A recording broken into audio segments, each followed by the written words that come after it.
وہ خدا جو انسانیت سے محبت کرتا ہے اور کبھی بھی اکیلا نہیں چھوڑا انسانیت کو.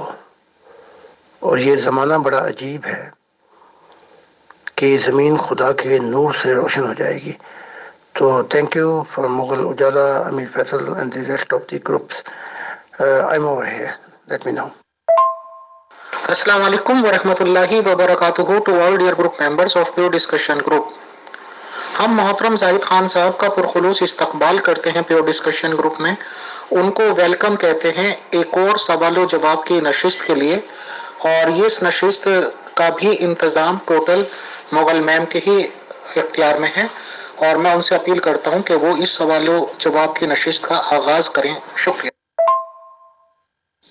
جی محترم زاہد خان صاحب, موسٹ ویلکم. آپ کو گروپ میں خوش آمدید کہا جاتا ہے.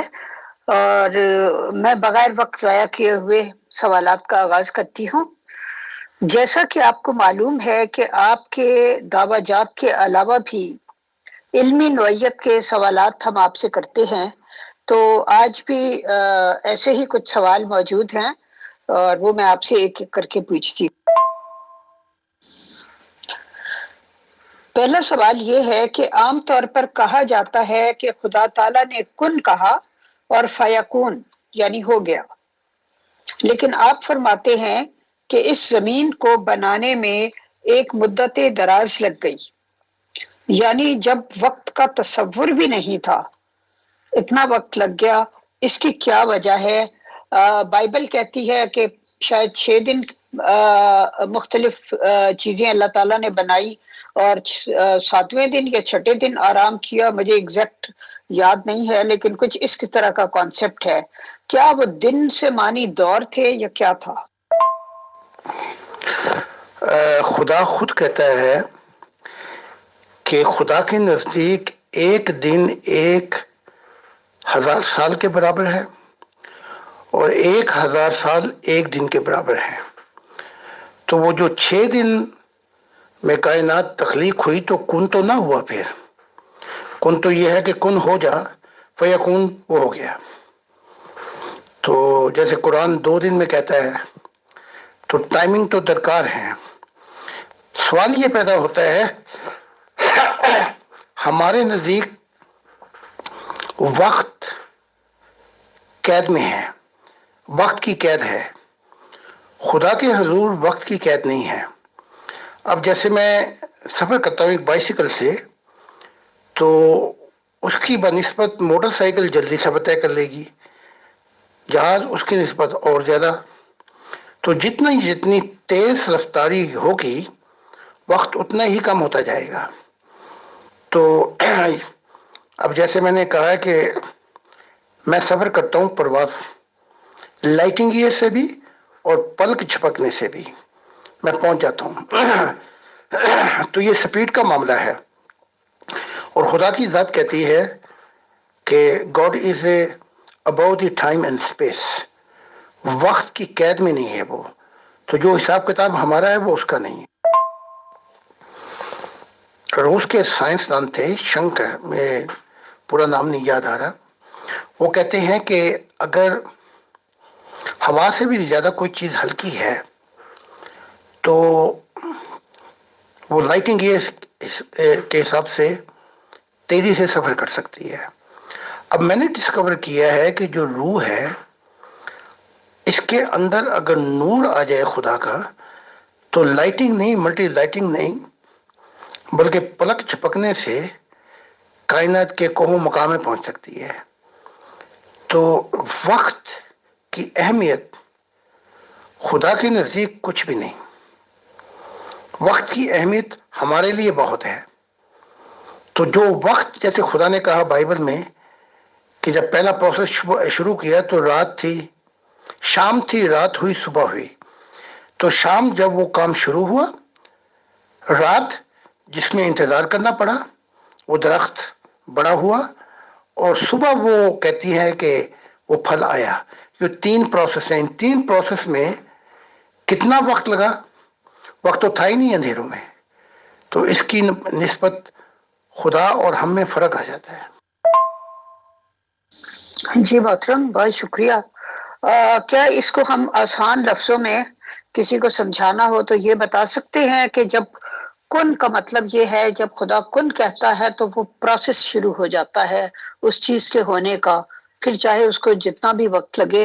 اور خدا کے یہاں تو چونکہ وقت کا کانسیپٹ ہی نہیں ہے تو لیکن ہماری دنیا میں کئی دفعہ وہ چیز فوراً ہو جاتی ہے اگر فوراً ہونے والی ہو، اور کئی دفعہ پھر اس کو جیسی بھی وہ کام ہو یا چیز ہو اس کو اس حساب سے ٹائم لگتا ہے، لیکن پروسیس شروع ہو جاتا ہے۔ کیا ہم یہ کہہ سکتے ہیں؟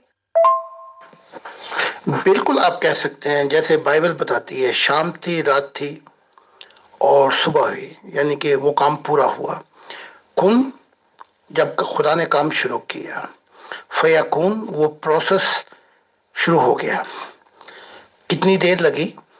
یعنی کہ یہ ہے فیکون سے مراد یہ بھی لی جائے گی کہ وہ کوشچن آف ٹائم ہے، وہ کام ہو کے رہے گا جو خدا نے کہا۔ سو کن شروع کیا، فیکون اس پروسیس میں کتنا وقت لگا اس کی کوئی لمٹ نہیں ہے، لیکن یہ ہے کہ وہ ہو گیا۔ جیسے خدا نے مجھ سے کہا مستقبل میں یہ اور یہ ہے، تو وہ ہو چکا ہے، صرف وقت کی بات ہے۔ تو فیکون سے یہ مراد لی جائے گی کہ وہ جب خدا نے وعدہ دیا وہ ماضی کا حصہ بن گیا، یعنی کہ وہ ہو چکا۔ اس کا جو فیکون پروسیس ہے بس وہ وقت کی بات ہے، تو اس سے یوں مراد لے لیں۔ جی محترم، آپ نے بالکل درست فرمایا کہ یہ جو ہے کہ آسمان پر ایک چیز جب طے پا جاتی ہے تو زمین پر پھر جب خدا تعالیٰ وقت اور کے حساب سے مناسب ہوتا ہے اس کو ظاہر کر دیتا ہے، لیکن وہ ڈیسائیڈڈ ہو چکی ہوتی ہے۔ یہ تو ہو گئی ایک بات۔ آپ نے فرمایا ہے کہ جب انسان میں نور آ جاتا ہے تو وہ لائٹنگ ایئر کی سپیڈ سے سفر کر سکتا ہے۔ کیا ہم اس نور کو ہم اس کو تشبیہ دینے کے لیے یہ کہہ سکتے ہیں کہ جس طرح انسان کا خیال اور تصور جو ہوتا ہے، تخیل جو ہوتا ہے، وہ لائٹنگ ایئر کی سپیڈ سے سفر کر سکتا ہے۔ مثال کے طور پہ ایک شخص جیسے انڈیا میں بیٹھا ہے لیکن وہ خیال کی دنیا میں یکایک نیو یارک پہنچ جاتا ہے، اور وہاں سے وہ خیال کی دنیا میں کینیڈا پہنچ جاتا ہے جہاں وہ 1 سال پہلے گیا تھا اور اپنے کچھ رشتہ داروں سے ملا تھا۔ اب اس کو دیر نہیں لگتی، وہ بیٹھا ہے اپنی جگہ پر اور خیال کی دنیا میں ہی وہ یہ سارے سفر کر رہا ہے، یعنی وہ اس سارے کچھ کو اپنی امیجینیشن میں لا رہا ہے۔ کیا ہم روحانی سفر کو اتنا فاسٹ کہہ سکتے ہیں جس طرح خیال کی دنیا کا سفر ہوتا ہے؟ اس سے زیادہ اور بھی ہے، وہ یہ ہے کہ نور محبت الہی میں ملتا ہے۔ محبت ملتی ہے جب خدا کی تو کنورٹ ہو جاتی ہے روح میں نور۔ اچھا، اب جو یہ تو آپ نے کہا کہ کانسیپٹ میں نا، امیجنیشن میں، لیکن جب وہ نور آ جاتا ہے تو اس سے نور سے انسان ماضی میں بھی سفر کر سکتا ہے پلک جھپکنے میں، یعنی کہ حقیقت میں، امیجنیشن میں نہیں، کانسیپٹ میں نہیں، جہاں وہ تھا حقیقت میں، اور وہ حال میں بھی رہ سکتا ہے، اور جتنا نور زیادہ ہوگا وہ مستقبل کو بھی دیکھ سکتا ہے یا مستقبل میں سفر بھی کر سکتا ہے۔ میرے سے کچھ ایسے واقعات ہوئے میرے ماننے والوں کے ساتھ کہ میری روح نے نکلی 1 سیکنڈ نہیں کہ میں کینیڈا کے اوپر لینڈ کر رہا تھا، اور بہت سے جو یورپ میں گواہ ہیں کہ رات کے وقت میں ان کے پاس آیا، یعنی کہ ان کے جو شیشہ لگا ہوا تھا اس کے اندر سے آیا، ان سے باتیں کی، ان کو بیان کیا۔ تو نور کا یہ حال ہے کہ وہ کانسیپٹ نہیں بلکہ ریالٹی کے اندر، کانسیپٹ تو جب تھا نا خدا کے اندر، ریالٹی کے لیے بڑا وقت لگا، لیکن اب نور، خدا کے نور کا یہ حال ہے جیسے میں روح نکلی، ابھی 1 ہی سیکنڈ ہوا میں 2000 سال عیسیٰ کے دور میں پہنچ گیا، اور وہ حقائق آنکھوں دیکھے حال میں نے دیکھا کہ عیسیٰ پہ کیا بیتی۔ تو یہ حقیقت ہے۔ امیجنیشن نہیں ہے. تو پھر میں حال میں آ گیا دوسرے سیکنڈ میں، یعنی کہ کچھ دیر وہاں گزارا پھر حال میں آ گیا. اور پھر جو یہ نور ہے، جیسے میں نے کہا میں نے 10,011 کا سفر کیا تو خدا نے مجھے کرایا مستقبل میں. تو نور جو ہے وہ ہر حقیقت کو بیان کرتا ہے، بلکہ اگر یوں کہہ لیں کہ میں نے کل انسانیت کی ابتدا کا بھی سفر کیا. تو یہ خدا کی محبت، جیسے ڈالر کو بدل لیں پیسوں میں، خدا کی محبت جو ہے جب یہ بدلتی ہے روح کے اندر تو یہ ایک نور اتنا ایکسپینڈ ہو جاتا ہے جتنی محبت ہوگی کہ اس سے تینوں حقیقت میں آ سکتا ہے، ماضی کی حقیقت میں، حال کی حقیقت اور مستقبل کی حقیقت میں. ذرا یہ لمبی ہوگی بڑھا. جی وہ فون آ گیا تو وہ کٹ گئی. میں ذرا ان صاحب کو بلاک کر کے واپس آتی ہوں.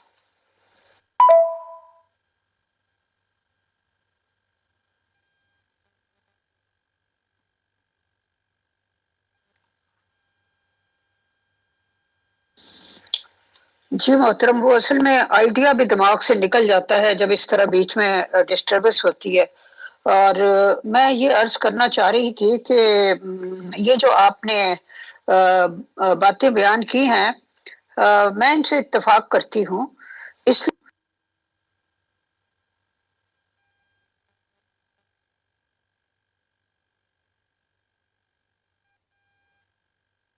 کرتی ہوں اس لیے کہ میں یہ سمجھتی ہوں کہ اس بات کی پوری طرح سے پاسبلٹی ہے جس حساب سے سائنس کی ڈسکوریز ہو رہی ہیں اور ٹائم مشین بنانے کے آئیڈیا پر بھی کام ہو رہا ہے، جس کے ذریعے انسان ہزاروں سال پیچھے ماضی میں بھی جا سکے اور فیوچر میں بھی سفر کر سکے.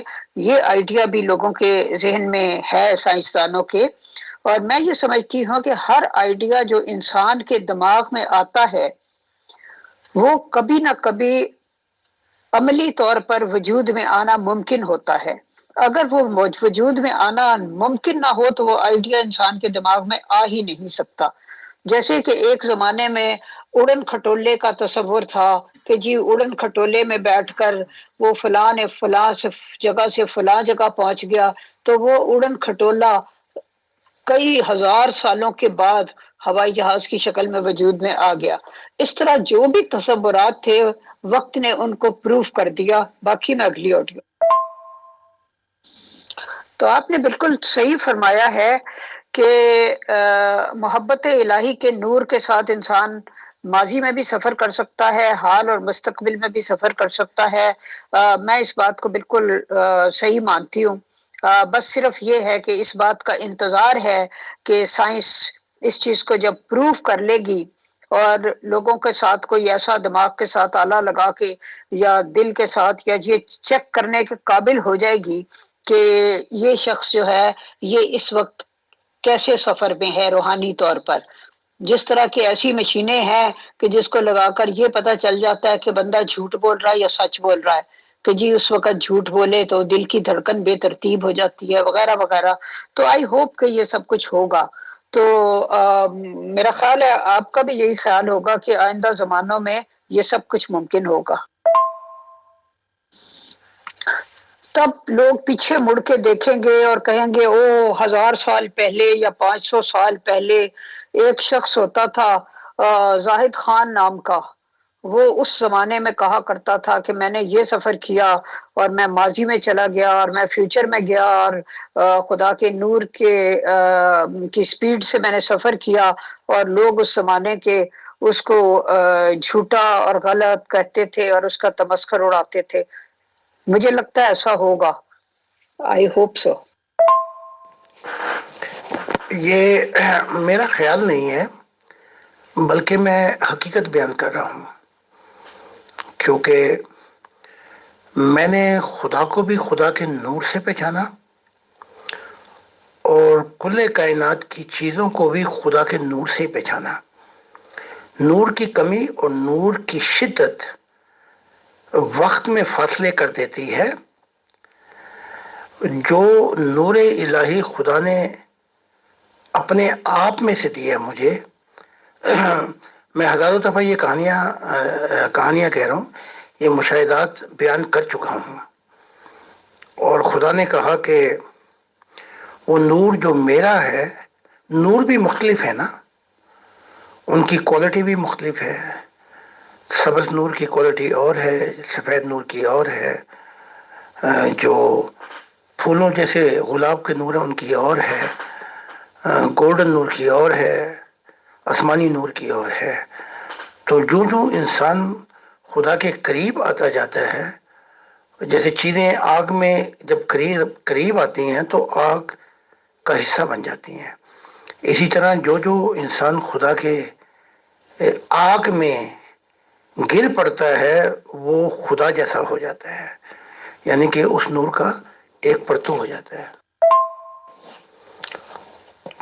میں انگلینڈ میں تھا، میرے لیکچر تھے، اور لیکچر کے دوران ہی میں نے کشف دیکھی کہ میری بیوی، ان کے ماں باپ اور ان کی بہن گاڑی سے نکلنے والے ہیں، اور ان کا بہت سخت ایکسیڈنٹ ہوگا، لیکن یہ بھی دیکھا کہ اگر میں دعا کروں تو بچ جائیں گے۔ اس وقت یہ ہینڈی سسٹم نہیں تھا، تو میں نے ٹیلی فون جو میسج تھا وہ ٹیلی فون پہ وہ میں نے کیا، کیونکہ وہ نکل چکے تھے، تو وقت بھی بتا دیا، اور وہ اسی وقت پہ وہ ایکسیڈنٹ ہوا۔ پھر میں نے دعا کی، وہ بچ گئے، لیکن جب وہ واپس آئے تو بڑے حیران تھے۔ خیر بیوی تو ماننے والی تھی، اور ان کے ایک اور ہیں بھائی، وہ بھی ماننے والے ہیں، لیکن باقی حیران تو ہوئے، لیکن تب بھی وہ ایمان لے کے نہیں آئے۔ تو یہ معجزے جو ہیں، یہ اس کی حقیقت یہ ہے کہ ضروری نہیں ہے کہ اس کو دیکھ کے کوئی ایمان لے آئے۔ اب دیکھیں نا، ایک نبی آئے ہیں اطہر، ساؤتھ افریقہ میں، ان پر براق کی حقیقت بھی کھول دی گئی، اور وہ براق کیا ہے، بلکہ جب محمد صاحب نے کہا ہماری دنیا بھی دیکھے، تو ان کی دنیا بھی دیکھ لی، کیسی دنیا پتھروں والی، اور کیا عجیب حال ہے وہاں کا۔ تو انہوں نے آنکھوں دیکھا حال دیکھا ہے ابھی حال کا، کہ محمد صاحب پہ کیا بیت رہی ہے۔ تو یہ سارے جو جب خدا نور کو حقیقت میں لاتا ہے تو انسان کی روح کے اندر، تو ماضی، حال اور مستقبل، وہ تینوں سنگم پہ جہاں چاہے گھوم جائے انسان، تو یہ اس کی محبت الہی کا خاص آتی ہے انسان کے لیے۔ جی محترم، یہاں پہلا سوال تو میں آپ سے یہ کروں گی کہ کیا آپ ہمیں اور اطہر صاحب کو اجازت دیں گے کہ ہم کسی پروگرام میں ان کو بلا کر ان کے روحانی جو سفر ہیں ان کی روداد انہی کی زبانی سن سکیں اور اس پہ ان سے کوشچن بھی کر سکیں؟ نمبر ایک سوال۔ اور دوسری بات یہ ہے کہ جو آپ نے مختلف نوروں کا ذکر کیا اور یہ بتایا کہ خدا کو اور کل کائنات کو خدا کے نور سے پہچانا جا سکتا ہے، اور آپ نے سبز نور اور گولڈن نور اور سفید نور اور نیلے نور کی بات کی، تو اور آپ نے فرمایا کہ ان کی کوالٹیز بھی مختلف ہیں۔ ابھی ہم ان چیزوں کو اچھی طرح نہیں سمجھ سکتے، ایٹ لیسٹ میں نہیں سمجھ سکتی، ہو سکتا ہے بہت سے لوگ اس گروپ میں سمجھ سکتے ہوں۔ تو میرے لیے تو یہ ایسے ہی ہے کہ جیسے کسی 5ویں جماعت کے طالب علم کو کوانٹم تھیوری سمجھائی جا رہی ہو اور وہ بلینک بیٹھا ہو، تو لیکن ہو سکتا ہے کسی وقت خدا تعالیٰ کوئی ایسے تجربات کروائے تو اس کے بعد ان کو سمجھ سکیں۔ تو اب میں اگلا سوال کرتی ہوں۔ اطہر صاحب بھی، ابو بکر صاحب بھی، اور وہ جو چائنا کے ہیں جو دیکھا انہوں نے، ان کو بھی لے آئے جنہیں ہند کا مسیح بنایا گیا ہے۔ تو یہ ایک پروسیس ہے ہر نبی کی، جیسے میں نے کہا ہے کہ روحانیت مختلف ہیں۔ اب اگر کسی کو تکلیف ہوتی تو میں سچائیوں کے اصول تو نہیں بدل سکتا، تو روح کی دنیا میں ان کے نور کی وجہ سے درجات بھی مختلف ہیں.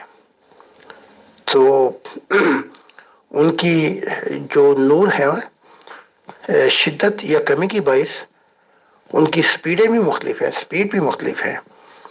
تو یہ دیکھیں نا، وہ جب محمد علوی نے پوچھا کہ میں تو تمہیں بہت پیچھے چھوڑ کے آیا تھا، تو تم یہاں پہلے پہنچے ہوئے، براق سے بھی پہلے پہنچے ہوئے تھے. کہا کہ خدا کی جو قوت ہے مجھ میں، یعنی نور، اس کی وجہ سے میں تیزی سے یہاں پہنچ گیا. میں نے تو اپنی بیوی سے بھی پوچھا ہے، بلکہ کل ہی زوم کے اندر وہ بتا رہے تھے کہ وہ کیسے فرشتوں کی دنیا میں اور اعلیٰ کائنات میں اسے بلایا گیا تھا. وہاں سب سے پہلے بولنے والا میں تھا. تو میں نے اس سے بھی کہا ہے کہ وہ بھی آئے، کیونکہ حقیقت یہ ہے کہ میری زندگی کھلی کتاب ہے، تو جو چاہے پڑھ سکتا ہے. میں اپنی کمزوریوں بھی بتاتا ہوں، اپنی روحانیت بھی بتاتا ہوں، اور جو میرا تعلق ہے خدا سے وہ بھی بتاتا ہوں. تو میں اس لیے نہیں چھپاتا کہ اگر میں چھپاؤں گا تو خدا کا تو دل توڑ دوں گا میں، لیکن اپنے آپ پہ ظلم کروں گا، اور سب سے زیادہ جو ظلم ہوگا وہ میں آنے والی انسانیت پہ کروں گا. تو یہ چیزیں میرے مد نظر رہتی ہیں، اس لیے میں پرواہ کیے بغیر بتاتا ہوں. حالات اور کانسیکوینسز کیا ہوں گے مجھے اس کی پرواہ نہیں کرتا میں. جی محترم، ہم ان سب سے کانٹیکٹ کریں گے اور ان کے روحانی سفروں کے بارے میں یہاں سنیں گے بھی، اور بات چیت بھی کریں گے اور کوشچن بھی کریں گے. تو انشاءاللہ ایسا کریں گے. اب میں اگلا سوال پوچھتی ہوں جو ایک ممبر نے بھیجا ہے. ہمارے ایک ممبر صاحب نے پوچھا ہے، بلکہ کہا ہے کہ فرشتے سے بہتر ہے انسان بننا، مگر اس میں لگتی ہے محنت زیادہ. وہ فرماتے ہیں کہ کہا جاتا ہے کہ تزکیہ نفس کے توسط سے انسان اپنی بشریت کی گرفت سے آزاد ہو کر مولائی صفات کا حامل ہو سکتا ہے. اس کی روحانی ترقی اس مقام پر پہنچ جاتی ہے کہ فرشتوں کو بھی اس کے آگے دم مارنے کی مجال نہیں رہتی. بقول اقبال، خودی کو کر بلند اتنا کہ ہر تقدیر سے پہلے خدا بندے سے خود پوچھے بتا تیری رضا کیا ہے. وہ کہتے ہیں کہ میرا سوال یہ ہے کہ یہ خودی کیا ہے، اس کو کیسے بلند کیا جاتا ہے؟ اس کا جواب دیں. شکریہ. ہم کسی نوری مخلوق کو نہ یہ اظہار کے دم مارنے کی مجال نہیں، یہ کانسیپٹ صحیح نہیں ہے، اس کو نکال دیں. اور خودی بھی دو ہیں. ایک خودی آپ کو منصور بن حلاج بنا دیتی ہے، خدا کا بیٹا بنا دیتی ہے، اور آپ ابراہیم کی طرح آگ میں، وہ آگ جو ہے وہ بھی اپنا زندگی دینے کے لیے تیار ہو جاتے ہیں، مصائب جھیلنے کے لیے. یہ ایک خودی ہے جس پر خدا وجد میں آ جاتا ہے. ایک خودی یہ ہے کہ جو انسان کو اندھیروں میں لے جاتی ہے، جیسے ابلیس تھا، جیسے خدا کی بات نہ مانی جائے اور اپنے آپ کو اس مقام پر رکھ دیا جائے کہ میرے بنا خدا اب کوئی کام نہیں کرے گا. تو یہ خودیوں میں فرق ہے، ایک اندھیرا ہے، دوسرا نور ہے. اب میری ایام جو ہے، میری زندگی اس وقت 72 سال ہے، اور میں نے یہ دن بڑے دکھ اور مصیبت اور غم میں بھی تھے، لیکن میں نے اپنے دکھ اور غم کو اپنے اندر دبائے رکھا، اور میں نہیں چاہتا تھا کہ میں اظہار سے خدا کو تکلیف ہوگی، خدا نہ جانے کیا سوچے گا، کیونکہ پچھلے انبیاؤں نے جب ایسی باتیں کی تو پھر حتیٰ کہ خدا ان کو چھوڑ گیا. پھر فرشتے کام کرنے لگے. لیکن یہ خودی جو ہے وہ میرے حالات کو تو جانتا ہے، لیکن جب میں اپنے غم کو بھی چھپایا تو خدا بچت میں آ جاتا ہے. جیسے میں نے پوری زندگی شکایت نہیں کی، یہ بھی خودی ہے. اور میں نے کبھی مڑ کر خدا سے یہ نہیں پوچھا کہ یہ جو تم مجھے کہہ رہا ہے کیا میں کچھ سوال پوچھ سکتا ہوں، کیونکہ یہ بھی خودی ہے کہ میری زندگی میں نہ کوئی سوال ہے نہ جواب ہی جواب ہے، سوال نہیں رہے. Whatever is a God wish this become my will. تو یہ بھی ایک خودی کا انداز ہے. میں نے فرشتوں کی پرواہ نہیں کی، آسمانی نوروں کی پرواہ نہیں کی، گولڈن نوروں کی پرواہ نہیں کی، سفید فرشتے نوروں کی پرواہ نہیں کی. عجیب عجیب جہانوں سے مجھے گزارا گیا، لیکن مجھ میں خودداری اتنی تھی کہ میں کسی کی مدد لینا ہی نہیں چاہتا تھا. حتیٰ کہ انبیاء بھی آئے اور کہا ہمارا مشن دے دو، تو میری خودداری نے یہ قبول نہیں کیا. میری جو انجام میں دیکھنا چاہتا تھا کہ وہ خدا کون سی دنیا دے گا، اور اس انجام کے ساتھ میں اپنے انجام کو دیکھنا چاہتا تھا. تو خودداری کے بھی بڑے اظہار ہیں، لیکن جب تو اس کی محبت میں فنا ہو جائے اور وہ تجھے ایسے عدموں میں لے جائے تو پھر سمجھ لے کہ اگر میں خود کو بھی خود سے ڈھونڈنا چاہوں تو یہ ناممکن ہو جاتا ہے. تو خودداریاں تو مقام ہیں، اور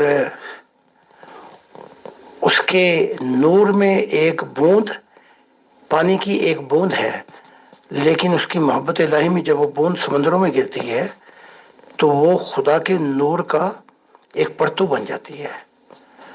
تو خداریاں مقام ہیں، اور اس کے بعد جو چیز چلتی ہے وہ حال ہے. جی محترم، بہت شکریہ. آپ کی تینوں آڈیوز کو سن کر ایک شعر میرے دل میں آیا. پناہ کی آہنی بیڑی کو توڑا ایک جھٹکے سے، دھمالیں ڈالتے پھر ہم تیرے دربار میں آئے. سوال میں آگے یہ کرتی ہوں کہ آپ نے فرمایا کہ آپ نے سال ہر سال اپنے دکھ درد کو اپنے اندر دبائے رکھا اور اپنے غم کو چھپایا اور کبھی شکایت نہیں کی اور کبھی سوال نہیں کیا. تو خدا آپ کی اس جو کیفیت تھی اس پر وجد میں آ گیا. یہ سب آپ نے اس لیے کیا کہ خدا کو اظہار سے تکلیف ہوگی. یہاں دو سوال ہیں کہ اول تو یہ ہے کہ خدا تعالی ہمارے ظاہر و باطن کو جانتا ہے، تو اگر اظہار نہ بھی کیا جائے تو اس کو یہ تو اندازہ ہوتا ہے کہ باطن میں کوئی کس تکلیف اور کرب سے گزر رہا ہے.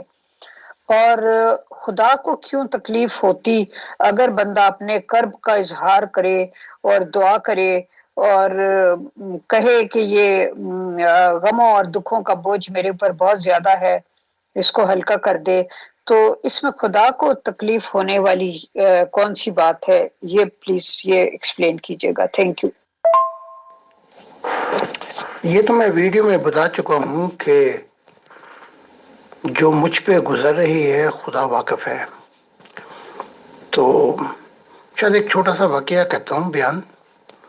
تو وہ جو خود دیکھ رہا ہے میں کیسے حالات سے گزر رہا ہوں، یہ تو ایک ہے جو خدا پہ یہ اس کو خبر ہے کہ میرے حالات کیسے ہیں.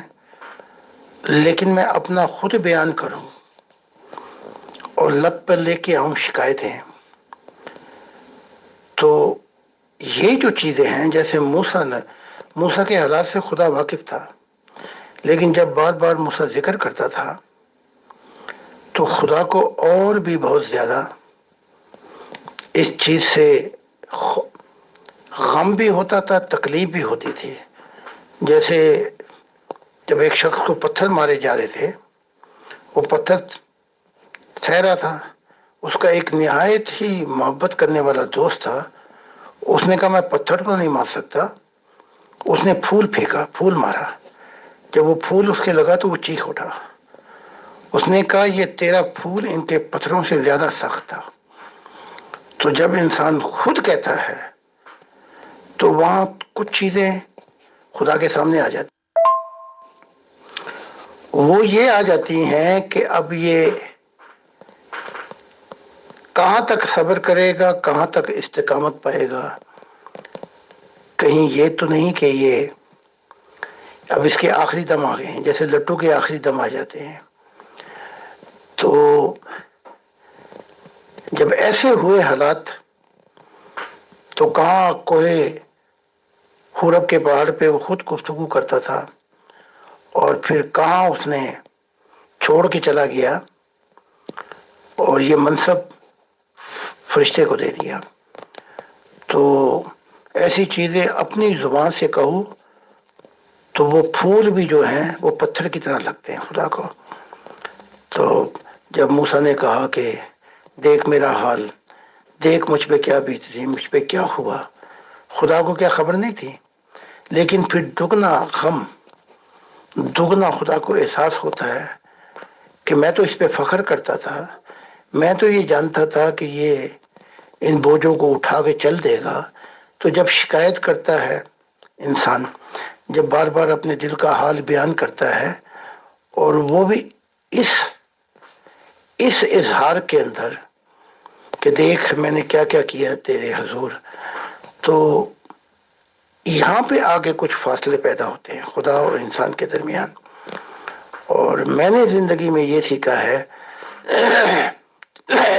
نہ شکایت کی، ہر حال کے اندر میں راضی تھا اور خوش تھا، برے سے برے حالات میں بھی اپنا غم بیان نہیں کیا، اور بلکہ اس کے برعکس جب میں جیلوں میں تھا، میں نے خدا کو دعاؤں میں تسلی دی کہ مجھے وقت دے دے میں کامیاب ہو جاؤں گا، تو خدا کی ذات وجد میں آ گئی، اور بار بار میری زندگی دیکھ کے ایسی وجد میں آئی کہ اس نے مجھے نیا آسمان اور نئی زمین کی چابی دے دی۔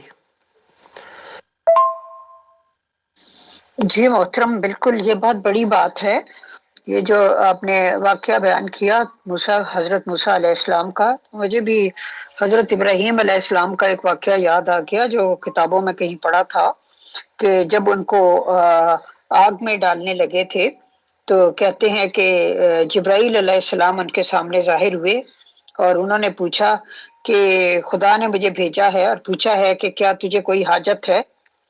تو انہوں نے کہا کیا خدا کو معلوم ہے، وہ دیکھ رہا ہے؟ تو جبرائیل نے کہا ہاں وہ دیکھ رہا ہے، اس کو معلوم ہے۔ تو حضرت ابراہیم علیہ السلام نے فرمایا کہ ٹھیک ہے پھر مجھے کوئی حاجت نہیں۔ تو مطلب یہ ایک انداز ہوتا ہے محبت کا اور سر تسلیم خم کرنے کا۔ اگلا سوال میں آپ سے پوچھتی ہوں۔ جی محترم، اگلا سوال بھی ایک ممبر کا ہے، بلکہ انہی ممبر کا ہے جنہوں نے خودی والا سوال پوچھا تھا۔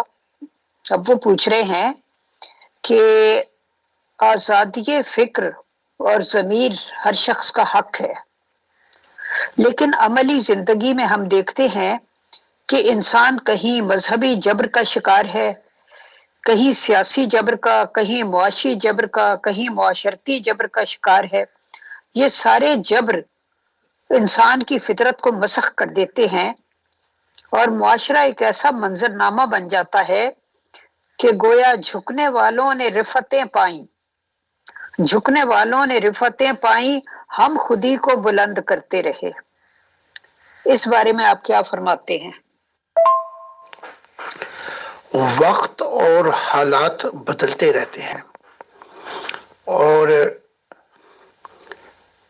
اس کی چابی جو ہے کہ وقت اور حالات کی پرواہ نہ کی جائے، اس کی چابی جو ہے وہ خدا کی منشا ہے، کیونکہ وقت اور حالات نے مجھ پہ بھی چھانے کی کوشش کی، میری آزادی پر، میری آزادی چھین لی گئی، مجھ پہ قاتلانہ حملے ہوئے، ہر قسم کی گورنمنٹ کے دباؤ سب کچھ ہوا، لیکن چونکہ میں اس چابی کی بنیاد رکھ رہا ہوں کہ وہ جو یونیورسل آزادی ہے انسان کی، جو اس کے دماغ کی، شعور کی، اس کے ضمیر کی، دل کی اور روح کی، اس آزادی کو جو خدا نے دی ہے اس کو پیش کروں، اور اس کی چابی نیا آسمان اور نئی زمین ہے۔ اب اس کے لیے یہ ہے، جیسے عیسیٰ نے کہا تھا کون ہے جو میرا مددگار ہوگا کہ وہ خدا کا زمانہ آ جائے، تو میں یہی پکار کے پھر کہہ رہا ہوں کہ ان چیزوں کی نا پرواہ کرتے ہوئے کون ہے جو میرا مددگار ہوگا کہ اب خدا کی بادشاہت اور اس کا زمانہ آ جائے، کیونکہ خدا نے کہا ہے کہ یہ وہی زمانہ ہے 21 سینچری، اور خدا کی ذات نے کہا کہ میرے نور سے اب زمین روشن ہو جائے گی۔ تو مراد یہ ہے کہ یہ زمین پر وہ اہل دل ہوں گے جن کے دلوں سے جو نور نکلے گا وہ سب آزادیاں دے دے گا آپ کو، اور ایک انسانیت کا خاندان ہوگا۔ یہ خدا کے الفاظ ہیں۔ تو جہاں ایک انسانیت کا خاندان ہوگا وہاں کون کسی کی آزادی کو چھین سکتا ہے؟ وہاں تو محبت قانون سے بالا ہوگی۔ جب محبت قانون سے بالا ہوگی وہ وہاں ہی ہو سکتا ہے جہاں پہ خدا کی ذات ہو، اور جہاں پہ ایک انسانیت کا خاندان ہو۔ جب خاندان کے ایک فرد کو تکلیف ہوتی تو سارا خاندان اس تکلیف کو محسوس کرتا ہے۔ تو ان وقتوں کی پرواہ نہ کرتے ہوئے آؤ اور میرے مددگار بن جاؤ۔ میں اپنی طرف نہیں بلا رہا، میں تمہیں خدا کی طرف بلا رہا ہوں۔ جی محترم، اگلا سوال جو ہے، تھینک یو ویری مچ، آپ نے بہت اچھی طرح ایکسپلین کیا۔ اگلا سوال ایک ممبر کا ہے، انہوں نے پوچھا ہے کہ اسلام میں داخل ہونے کے لیے کلمہ شہادت کا اقرار کروایا جاتا ہے کہ کہو اشہد ان لا الہ الا اللہ و اشہد ان محمدن عبدہ و رسولہ، یعنی میں گواہی دیتا ہوں کہ کوئی معبود نہیں مگر اللہ اور محمد اس کے بندے اور رسول ہیں۔ سوال ان کا یہ ہے کہ گواہی کا سادہ سا اصول یہ ہے کہ آپ نے مشاہدہ کیا ہو، جبکہ خدا تعالیٰ کا مشاہدہ ابھی تک کسی انسان نے نہیں کیا، تو قانونی لحاظ سے اس گواہی کی کیا حیثیت رہ جاتی ہے؟ اور اگر یہ کہا جائے کہ یہ گواہی دل کی گواہی ہوتی ہے تو دل کی گواہی کی قانونی حیثیت کیا ہے؟ مطلب ان کے کہنے کا یہ ہے کہ جس بغیر مشاہدے کے جو گواہی دی جائے تو اس کی کوئی قانونی حیثیت نہیں ہے، اور اگر دل کی گواہی ہو تو ہاں، تو دل کی گواہی ہو تو اس کی قانونی حیثیت کیا ہے؟ دل کی گواہی جو ہے اس کا تعلق روحانیت اور خدا کی طرف یہ یقین کرنا ہے کہ میں پہنچ جاؤں گا۔ جیسے عیسیٰ جب کراس ہو گیا تو اس کے ماننے والے بیٹھے ہوئے تھے، انہوں نے کہا کہ ہم نے عیسیٰ کو دیکھا۔ انہوں نے کہا، تھامس نے کہا، جب تک میں اپنی آنکھوں سے نہ دیکھ لوں اور اس کا کراس جو ہے جہاں پہ وہ کیلیں ٹھوکی گئی انگل نہ دے لوں تب تک میں یقین نہیں کروں گا۔ اتنے میں وہ آ گیا عیسیٰ، تو داخل ہوا، تو تھامس جو ہے وہ اس پہ خوف طاری ہو، نے کہا اے استاد میں مان گیا۔ تو عیسیٰ نے کہا مبارک ہے وہ جو بن دیکھے مانے، یعنی دیکھ کے مانا تو کیا مانا۔ اب یہ ہے کہ دل کی گواہی سے مراد کوئی قانونی حیثیت نہیں ہے، لیکن روح کی دنیا میں یہ قانونی حیثیت بن جاتی ہے۔ تو دل کی گواہی سے مراد کیا؟ دل کی گواہی سے مراد جو ہے وہ یہ ہے کہ میں اس سفر پہ مثبت انداز سے پورے دل و جان سے سفر کروں گا خدا کی محبت میں.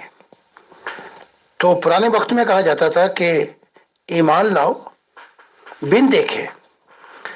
اب جو 21 سینچری ہے، اب سچائی وہی ہے، اظہار بدل گیا ہے کہ اب تو داخل ہو خدا کے مددگار بننے کے لیے پازیٹیو طریقے کے ساتھ، یعنی کہ نیگیٹو طریقے سے داخل ہوگا تو یہ گواہی کسی قابل بھی نہیں ہے.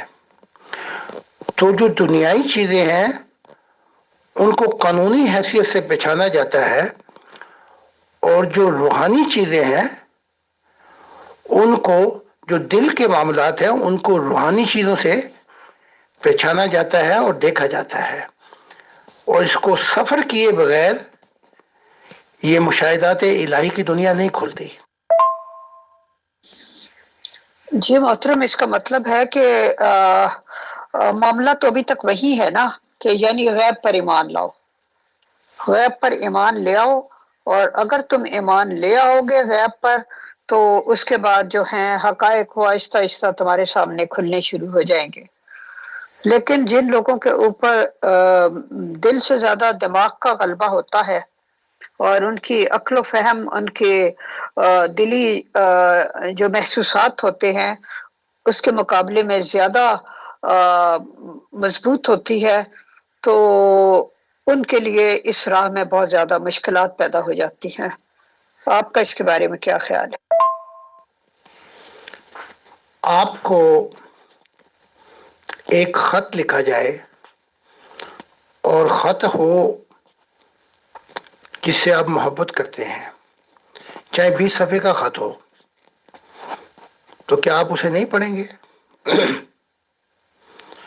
تو اس زمانے میں بھی خدا نے اپنے دل کا حال کھول کر بیان کیا ہے، عجیب عجیب پردے اٹھائے ہیں. تو کیا آپ اس نامے کو نہیں پڑھ سکتے تاکہ اس کو جانیں کہ وہ ذات جس کے آپ نام لے لے کے آپ کے منہ خشک ہو جاتے ہیں، کہ وہ ذات کیا تم سے ہم کلام ہے، کیا کہہ رہی ہے، اور ایسے ایسے پردے اٹھا دیے جو پوری انسانیت میں نہیں اٹھائے تھے. کیا آپ یہ کام نہیں کر سکتے کہ سیدھے ہی خدا کو دیکھنا چاہتے ہیں؟ یہ تو وہی ہو جائے گا کہ جی میں ڈاکٹر بننا چاہتا ہوں لیکن یونیورسٹی جا کے میڈیکل کی تعلیم حاصل نہیں کروں گا. تو ہر چیز کو قاعدے اصول سے پایا جاتا ہے. یہ جو لوگ جن کا آپ ذکر کریں کہ ان کے دماغ نے دل کو دبایا ہوتا ہے، جو میں کہہ رہا ہوں، تو دنیائی کاموں میں ان کے دماغ کیوں اتنے کام کرتے ہیں کہ جب وہ کہتے ہیں میں وکیل بننا چاہتا ہوں تو بھاگتے ہیں لا یونیورسٹی کی طرف، جب کہتے ہیں میں ڈاکٹر بننا چاہتا ہوں تو بھاگتے ہیں میڈیکل یونیورسٹی کی طرف، سائنس بننا چاہتا ہوں تو سائنس کے شعبے میں بھاگتے ہیں. یہاں دماغ بڑا کام کرتا ہے. روحانیت کے بھی کچھ قاعدے اور اصول ہیں، یہاں آ کر ان کے قاعدے اور اصول بدل جاتے ہیں.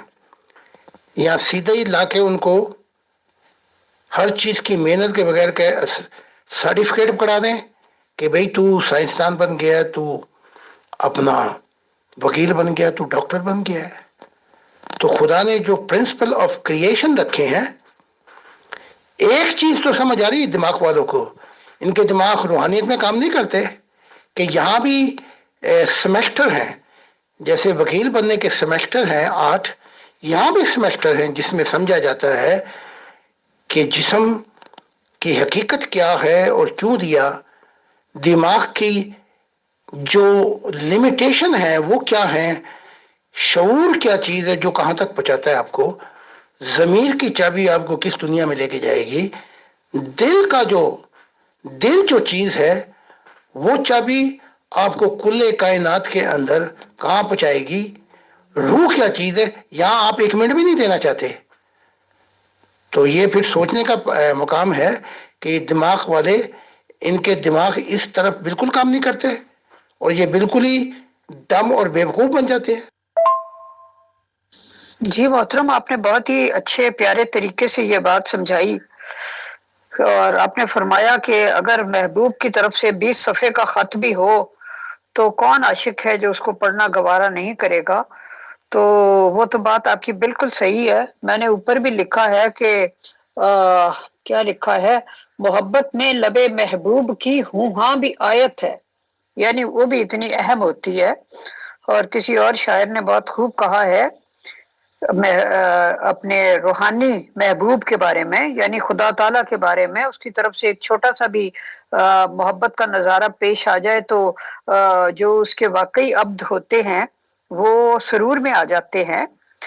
شاعر نے لکھا ہے، آپ کے لب سے نکلی ہوں ہاں اپنے دل کا روگ بنی، آپ کے لب سے نکلی ہوں ہاں اپنے دل کا روگ بنی، ہوں ہاں کو معنی پہناتے کتنے موسم بیت گئے۔ اصل میں بات یہ ہے کہ روحانی محبت کے ذائقے سے اکثریت جو ہے وہ دنیا کی وہ آشنا ہے، نا آشنا ہے۔ تو اس لیے ان باتوں کو، ان باریک باتوں کو کہ خدا کی محبت کیا ہوتی ہے، اس کو سمجھ نہیں پاتے۔ اس ذائقے، اس لذت سے آشنا ہو جائیں تو شاید دنیا کے سارے کاروبار چھوڑ کر اس طرف دوڑ پڑے۔ اب میں سوال کرتی ہوں ایک ممبر کا۔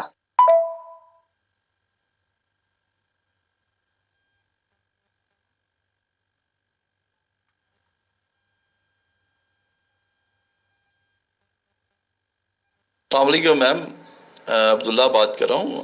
گروپ میں آپ سے ڈسکشن تھوڑی بہت ہوتی رہی ہے۔ میں ذرا زہاد احمد صاحب سے ایک سوال کرنا چاہ رہا ہوں، آپ اگر ان سے پوچھ سکیں تو۔ ہر نبی کا ایک معجزہ ہوتا ہے، تو زہاد احمد صاحب کو کیا معجزہ ملا ہے؟ اور یہ اگر ہم کوئی ان کی باتوں میں یقین کرنا چاہیے تو کیوں کرنا چاہیے؟ کس طریقے سے ہم اس کو سچا اور جھوٹا نبی ان کو سمجھ سکتے ہیں؟ اس کے بارے میں ذرا سوال کیجیے گا، شکریہ۔ جی محترم، ہمارے آپ کے ساتھ 108 پروگرام تقریباً ہو چکے ہیں، اور یہ جو سوال ہے، چونکہ یہ ایک ایسا سوال ہے جو کئی دفعہ پوچھا جا چکا ہے، کئی دفعہ آپ جواب دے چکے ہیں، لیکن چونکہ گروپ میں نئے ممبرز آتے رہتے ہیں، انہیں اس بات کا پتہ نہیں ہوتا، لہٰذا وہ پوچھ لیتے ہیں پھر سے۔ تو اس کا بھی جواب عنایت فرما دیجیے ان ممبر کے لیے۔ مجھے سب سے بڑا معجزہ دیا گیا ہے، اس سے بڑا معجزہ کل کائنات میں نہیں ہے۔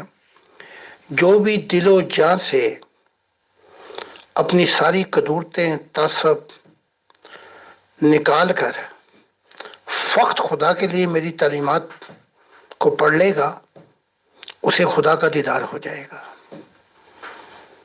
یہ سب سے بڑا معجزہ ہے، اور خدا نے مجھ سے کہا تھا یہ معجزہ جو میں نے تجھے دیا ہے، اس سے زمین اور آسمان قائم ہوں گے، یعنی اہل دل آئیں گے جن کا زندہ تعلق مجھ سے ہوگا۔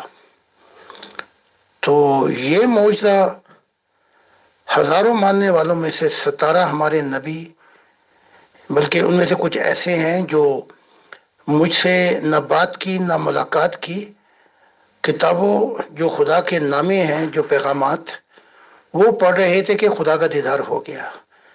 تو یہ مجھے سب سے بڑا معجزہ دیا گیا ہے، جو کسی انبیاء کو یہ معجزہ نہیں دیا گیا، کہ میں نے تجھے وہ معجزہ دیا ہے کہ زمین انبیاء سے بھر جائے گی۔ تو اس سے بڑھ کے اگر کوئی مجھے کوئی معجزہ دکھا سکتا ہے تو بیان کرے۔ جی محترم، بہت شکریہ، امید ہے کہ انہوں نے اپنا جواب سن لیا ہوگا۔ اب میں آج کا لاسٹ کوشچن کرتی ہوں، کیونکہ آلموسٹ 90 منٹس ہو گئے ہیں۔ یہ سوال بھی ایک ممبر کی طرف سے ہے۔